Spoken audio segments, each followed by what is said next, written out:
Good morning, Malai Murasu, 15 minutes news in English, headlines for the day. Well-marked low pressure unlikely to become cyclone, Tamil Nadu to get rains, crops underwater in delta areas.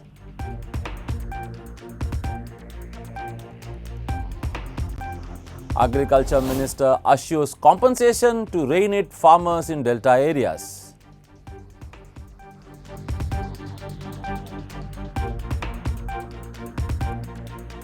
Edappadi Palaniswamy blasts DMK, Stalin government has pushed Tamil Nadu's agriculture to the brink.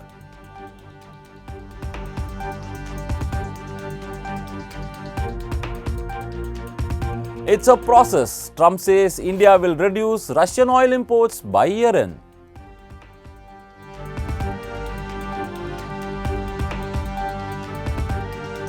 India plays Australia in second ODI at Adelaide Oval today.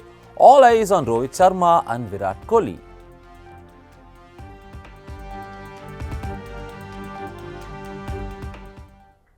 News in detail. Well-marked low pressure unlikely to become cyclone, Tamil Nadu to get rains, crops underwater in delta areas.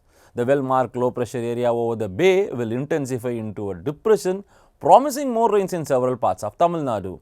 Met Office sources said it is unlikely to become a cyclone and was likely to cross North Tamil Nadu coast as a depression by later today.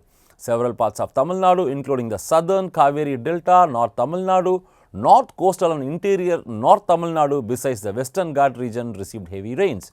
Tamil Nadu Chief Minister M.K. Stalin and Deputy Chief Minister Udayanidhi Stalin were regularly monitoring the rain situation and have instructed the district collectors to put in place all precautionary measures. Meanwhile, reports from Kaveri Delta region said standing crops in several areas were submerged in rainwaters, causing concern among the farmers.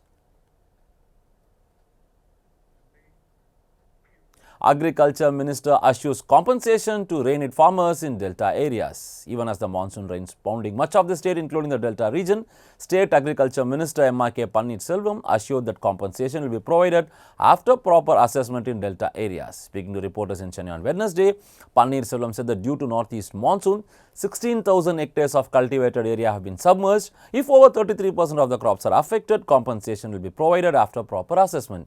In a response to former Chief Minister and AIDMK General Secretary Edappadi Palaniswamy, who alleged that paddy procured by the government had begun to sprout due to rain and delays in transportation, Selvam said, usually it rains only 10 to 20 days after the onset of monsoon, but this year rain started on the very day of the season. That's why some of the procured paddy had slightly sprouted, said the minister. He added that earlier paddy bags were stored in open areas, but now the government has set up tents to protect them. Steps have been taken to safeguard paddy bags in 140 regulated market warehouses under the Agriculture Department as well as in the sugar mill godowns, said the minister.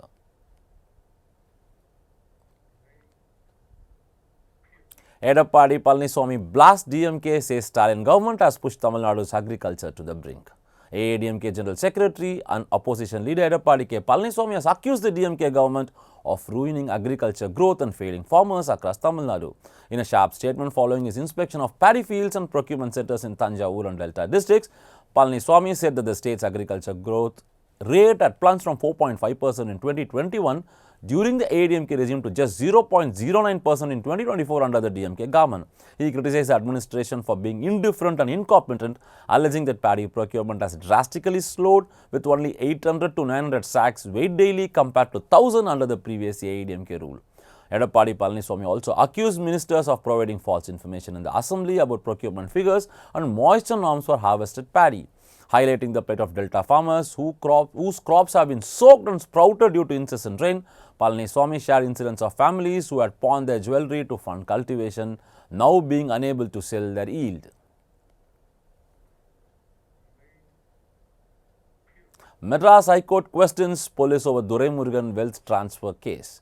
Hearing adjourned to November 24. The Madras High Court has raised questions to the police regarding the transfer of the disproportionate asset case against Tamil Nadu Water Resource Minister and DMK General Secretary Duraimurugan. The court asked why the case, originally being heard in the Vellore Court, was moved to a special court in Chennai. According to Duraimurugan's legal team, the Supreme Court has already imposed a stay on the proceedings before the Chennai Special Court. Taking note of this, the Madras High Court adjourned the hearing of the case to November 24 and directed the police to file an explanation on the transfer decision.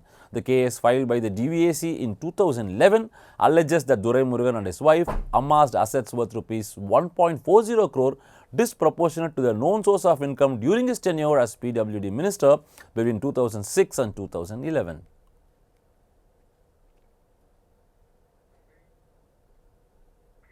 Tambaram Chengalpat 4th line gets railway clearance in a major relief for thousands of passengers travelling on the long distance and suburban trains. Union Minister Ashwini Vaishnav has accorded approval for the construction of the 4th railway line between Tambaram and Chengalpat. The 30.02 km long line, which is estimated to cost rupees 757.18 crore, will be taken up by the earliest in the Southern Railway. The new railway line would be with a maximum permissible speed of 160 km per hour. All the new lanes, especially in the HDN network routes, are laid with same speed, said a senior railway official. Presently, the Tambaram-Chengalpat section is a 3-lane stretch on the Chennai Beach, Viluppuram, Tiruchirappalli, Kanyakumari main line, serving the suburb and the local long-distance mail express trains. Due to its heavy utilization carrying suburban trains and freight traffic, the section experiences frequent congestion, impacting punctuality and capacity expansion, the national transporter said.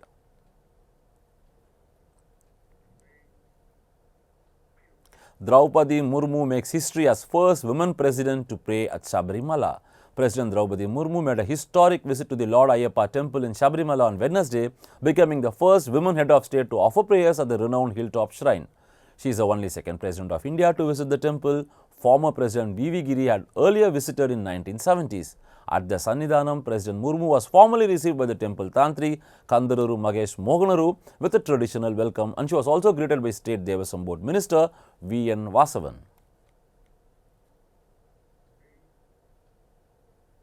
It's a process. Trump says India will reduce Russian oil exports by year-end. US President Donald Trump said India will sharply reduce its import of Russian oil by end of this year, citing a personal assurance from Prime Minister Narendra Modi. Trump's statement hints at a thaw in its tough approach to India, long criticized by Washington for maintaining energy ties with Russia. Speaking to reporters at the White House during a meeting with NATO Secretary General Mark Rutte, Trump said the reduction would be gradual but significant. India, as you know, told me that they would stop. It's a process. You can't just stop, but by the end of the year, they will be down to almost nothing. That's a big thing, Trump said. The US president flagged that nearly 40% of India's crude exports and imports currently come from Russia. India plays Australia in the second ODI at Adelaide today. All eyes on Rohit Sharma and Virat Kohli. India will look to level the 3-match ODI series when they face Australia in the second ODI at the Adelaide Oval today.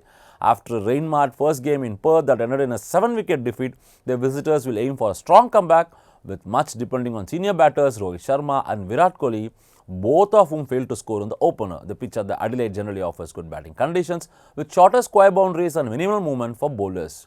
However, India's middle order, including Shreyas Iyer and KL Rahul, will need to adapt quickly to Australian pace attack led by Mitchell Starc and Josh Hazlewood.